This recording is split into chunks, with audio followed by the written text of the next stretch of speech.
On 30th of September, I first landed in Uganda, and that I had first arrived there from London. I had spent about a week with family, and I had come to basically commission the unit. So to start up the distillation. So 1st of October was when I was meant to start up the distillation of the plant.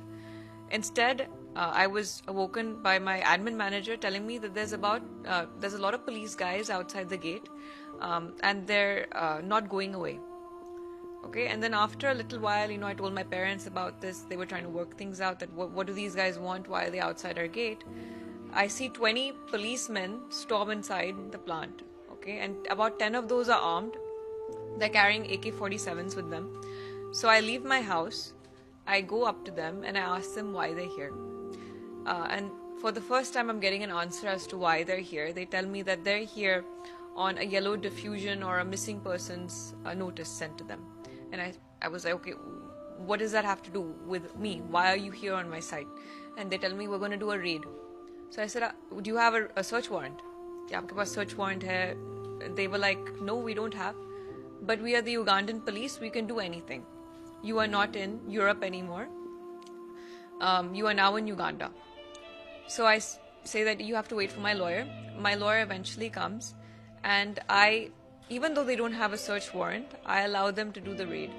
They spend about 3-4 hours doing this raid. They wake up all of our employees that are sleeping. We have 3 shifts. So they wake up the people that were in night shift, knocking on their doors, banging on their doors, looking underneath their bed, looking underneath their blanket. They even went to the roof. They opened the roof up. They looked inside the roof. They sent one guy on top of the roof also to have a look if there's anyone there. They didn't find anything. All right. Then when I'm like, okay, you didn't find anything, so can you please leave now? Because you've disturbed, everyone that was here, and you basically disturbed me my whole day. They're like, no, you have to come back with us. I'm like, why do I have to come back with you? Then he said, oh, our director at Interpol wants to have a meeting with you. So I say, I don't want to have a meeting with her right now. I can have one tomorrow, or I can have one, later on. I even say that my father can come down instead to meet her. You don't need me, to meet her. Then he says, no, it has to be you, and it has to be right now. So I say, I'm not going with you right now. I've not showered. I've not eaten anything. I've not used the toilet.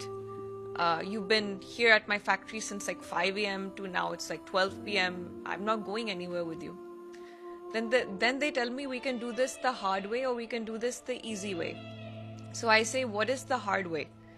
And they say that we can either forcefully take you. So at this point in my mind, I'm thinking, I'm not going to go with these people. I have my parents on the phone. They're screaming at me from the phone saying, don't get in the car. There's something wrong. I don't know why these guys are acting this way. So I asked them, do you have any charges or arrest warrant? And they say, no, we don't have anything. So then I say, then I'm going back home. I'm not coming with you. I'm leaving. After which, one of the male officers, he grabs me and he throws me inside the car. And then there's another, on the other side of the car, when I'm trying to escape, there's this other guy that's standing there with an AK-47 gun, pointing it at me and telling me, don't you dare move from here. So that's how I got picked up from the site. And after that, I get taken to Interpol, where I'm told to write a statement. I tell them I don't want to write a statement, because firstly, you've just picked me up from site, you've kidnapped me, and you've taken me here on a pretext of a meeting when actually you wanted a statement.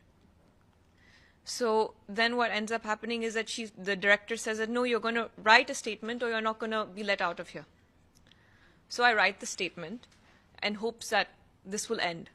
But it doesn't end. Instead, what they do is they say that now I'm a suspect in the case, and I'm going to be detained. I've not read what any of my charges are. I've not read what I'm a suspect of. They just say that you are a suspect, you're going to be detained.